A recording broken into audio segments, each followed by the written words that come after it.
RDC, l'ancien ministre de la Justice Alexis Tamboué Mouamba, candidat de la coalition de l'ancien président Joseph Kabila, a été élu président du Sénat et l'emporte d'une courte avance sur son adversaire, Modeste Bahati Lukwebo. Au Cameroun, les démarches de soutien au président Paul Biya se poursuivent. Le week-end écoulé, c'est la communauté des Bassam Boubati, résidant dans le Ouri, région du littoral, qui a renouvelé son soutien au chef de l'État. Au Nigeria, le forum d'entrepreneuriat, le plus grand rassemblement d'entrepreneurs africains, a accueilli cette année plus de 5000 participants et plus de 40 intervenants. L'autonomisation de la jeunesse était au cœur des échanges. Bonjour à chacun, bonjour à tous et bienvenue dans cette session d'information sur Sika, République démocratique du Congo. L'ancien ministre de la Justice, Alexis Tamboué Mouamba, candidat du FCC, la coalition de l'ancien président Joseph Kabila, a été élu président du Sénat. Il l'emporte d'une courte avance, 65 voix contre 43 pour son adversaire, Modeste Bahati Lukwebo. Le reportage pour plus de précision. Pour la présidence du Sénat, le FCC, la coalition de l'ancien président Joseph Kabila, peut se frotter les mains. Le mot d'ordre de l'ex-président et sénateur à vie n'aura certes pas été suivi à la lettre, mais il n'aura pas manqué de répondants. L'ancien ministre de la Justice, Alexis Mouamba, a pu tirer son épingle du jeu par 65 voix contre 43 pour son adversaire. Un soulagement pour sa famille politique. Et nous avons soutenu Alexis Mouamba parce que nous sommes bien fidèles à notre famille politique, le FCC, et nous restons constants. Maintenant que nous avons la majorité au Sénat, la majorité à l'Assemblée nationale, nous avons les présidents du Sénat, président de l'Assemblée nationale. Je pense que nos réformes pourront passer facilement parce qu'il y a bien des choses qu'on va corriger pendant ce mandat dans notre Constitution. Du côté du cas adverse, le verdict final laisse pour le grand nombre un coup de déception. Beaucoup déçus. Ce sont les premières mauvaises élections que nous avons organisées depuis que nous avons commencé les élections. Il faudrait revoir la loi électorale. Surtout en ce qui concerne le Sénat, il faudrait que nous ayons une certaine maturité au niveau Sénat.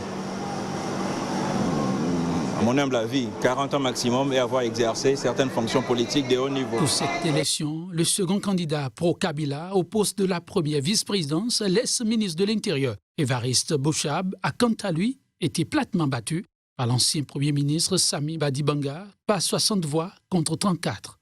Sur les 7 postes du bureau du Sénat, le FCC en a remporté la moitié plus 1, soit 4. Au Cameroun, les démarches de soutien au président Paul Biya, décriées par certains de ses compatriotes depuis Genève, se poursuivent. Le week-end écoulé, c'est la communauté des Bassa Mpobati, résidant dans la région de Ouri, région donc du littoral, qui a renouvelé son soutien au chef de l'État. Plus de précisions avec notre correspondant au Cameroun, Narcisse Aube.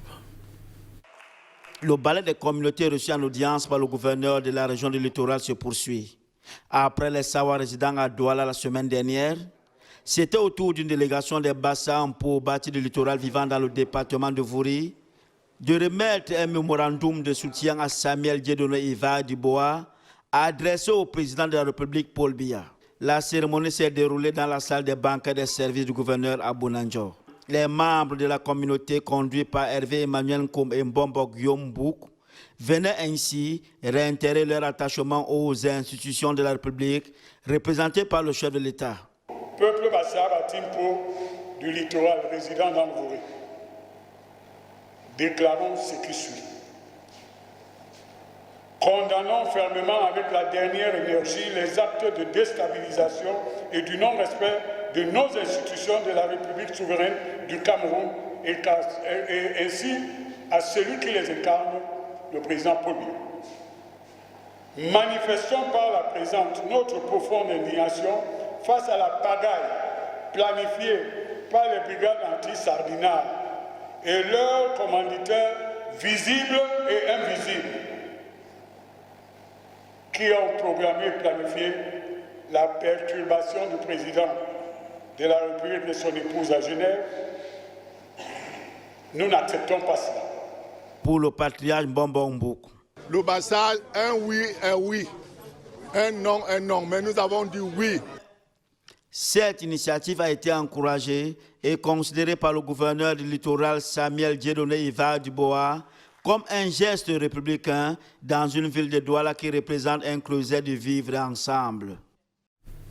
Au Nigeria, le forum d'entrepreneuriat, le plus grand rassemblement d'entrepreneurs africains à accueillir cette année pour sa 5e édition. Plus de 5000 participants et plus de 40 intervenants au cœur des échanges. L'autonomisation de la jeunesse, c'était à Abuja sous l'égide du philanthrope Tony Elumelu. Plus de précisions à travers cet élément. Autonomisation des entrepreneurs africains.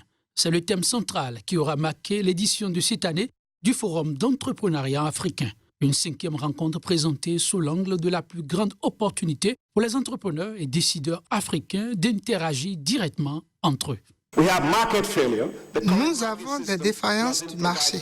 Le système de marché actuel ne fournit pas de financement aux populations d'Afrique. En outre, vous avez des gouvernements qui ne jouent pas assez leur rôle et c'est pourquoi nous produisons tant de gens qui sont tout simplement sans emploi. Ce que je veux proposer aujourd'hui, c'est qu'il est temps pour les dirigeants africains, les gouvernements africains, de commencer à passer de l'autonomisation des jeunes à l'investissement des jeunes. Tout en restant confiants que les dirigeants africains vont dans l'ensemble se décider un jour à faire le bon choix pour le continent, l'initiateur du forum tient quant à lui à rester fidèle à ses idéaux. Ce que nous faisons à la Fondation Tony Elumelu, c'est simplement créer ce genre de plateforme pour vous tous. Vous donner l'occasion d'interagir avec nos dirigeants et vous donner un peu de capital pour vous aider à prouver vos idées afin que les gens et les jeunes ne meurent pas sans avoir développé leurs idées. Nous voulons vous voir réussir. Le dialogue présidentiel du forum cette année a été marqué par l'intervention des présidents congolais Félix Tshisekedi, sénégalais Macky Sall et rwandais Paul Kagame, résolument engagés à accompagner chacun en ce qui le concerne l'initiative et à en tirer le maximum de gains pour leur État respectif. Les conclusions de l'enquête officielle sur la dispersion meurtrière du sit-in de Khartoum le 3 juin relancent les controverses au Soudan. Ismaël Al-Taj, porte-parole de l'association des professionnels soudanais qui mène la contestation au Soudan, estime que cette publication constitue un choc pour la rue soudanaise et les communautés régionales et internationales. Pour lui, la réalité est tout autre que celle décrite par le rapport. On l'écoute. Nous avons rejeté la formation de cette commission d'enquête pour de nombreuses raisons et pour des raisons objectives. D'abord, l'identité des membres de cette commission n'était pas claire. Ensuite, le bureau du procureur avait participé au massacre du 3 juin, donc il n'était pas approprié que le procureur forme une commission d'enquête. Ce qui a été publié aujourd'hui, quant aux conclusions de cette commission d'enquête, est sans aucun doute une forme de choc pour la rue soudanaise et les communautés régionales et internationales. Le rapport a indiqué que le nombre de martyrs lors de la dispersion meurtrière du sitting le 3 juin était de moins de 90, plus spécifiquement 87 martyrs et 63 blessés, alors que la réalité est tout autre. Plus de 130 morts ont été dénombrés par la Commission centrale des médecins. Frappe aérienne contre un hôpital de campagne au sud de la capitale libyenne, Tripoli. 5 médecins ont été tués et 8 autres personnes blessées selon une source du ministre de la Santé du gouvernement d'Union nationale. Reportage. L'hôpital de campagne situé dans le secteur de la route de l'aéroport a été visé par un raid aérien tuant 5 médecins et blessant 8 autres personnes. Les ambulances et les hôpitaux de campagne près des zones de combat au sud de Tripoli, en Libye, sont fréquemment la cible de frappes aériennes que le gouvernement d'Union nationale attribue aux forces du maréchal Khalifa Haftar. D'après le porte-parole du gouvernement, c'est l'aviation de Haftar qui a bombardé l'hôpital. La frappe était directe contre l'hôpital qui était bondé d'équipes médicales. Mais les pro-Haftar n'ont pas revendiqué cette frappe. L'homme fort de l'Est libyen mène depuis avril une offensive pour conquérir la capitale où siège le gouvernement d'union nationale. Mais après près de 4 mois d'affrontements meurtriers, les forces pro-Haftar ne progressent pas de manière significative, freinées par une résistance féroce de la part des forces loyales au gouvernement d'union nationale. Le 16 juillet, l'hôpital de campagne d'Al-Souani, à 25 km au sud de Tripoli, avait été visé pour la deuxième fois depuis le début des combats meurtriers autour de la capitale. 3 médecins et un ambulancier avaient été blessés. L'Organisation mondiale de la santé et des organisations humanitaires ont à plusieurs reprises appelé les deux camps à épargner les infrastructures et les personnels médicaux. Les combats aux abords de la capitale ont fait 1093 morts et 5752 blessés, ainsi que plus de 100 000 déplacés depuis le début de l'offensive du maréchal Haftar, selon un dernier bilan de l'OMS. Le président vénézuélien Nicolas Maduro a prévenu samedi qu'il était prêt à faire arrêter des élus du peuple. Il s'agit des partisans de la réincorporation du pays dans un traité interaméricain de coopération militaire approuvé par l'Assemblée nationale contrôlée par l'opposition. Le chef de l'État vénézuélien a lu devant l'assistance le jugement de la Cour suprême de justice. Cette dernière a annulé vendredi l'accord législatif voté par les députés et qui prévoit le retour du Venezuela dans le traité interaméricain d'assistance réciproque, TIA, duquel s'était retiré le Venezuela en 2013.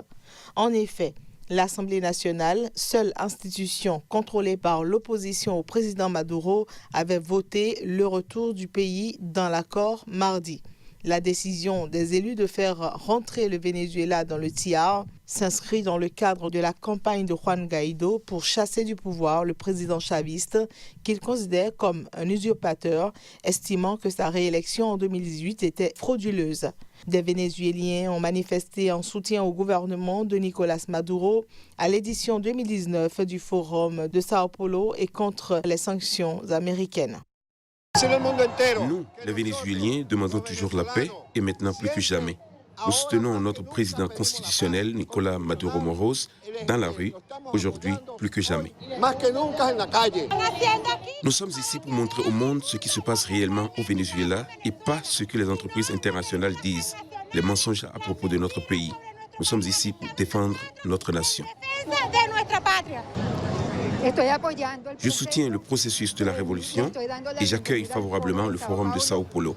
Je vais faire ma part pour que la révolution soit soutenue. Les États-Unis, principal soutien diplomatique de Juan Guaidó et signataire du Triar, n'exclut pas une intervention armée pour chasser Nicolas Maduro, soutenu par la Russie, la Chine, l'Iran, la Turquie et Cuba. Sachez cette information que nous refermons ce journal. Très bonne journée à vous en compagnie des programmes de SICA.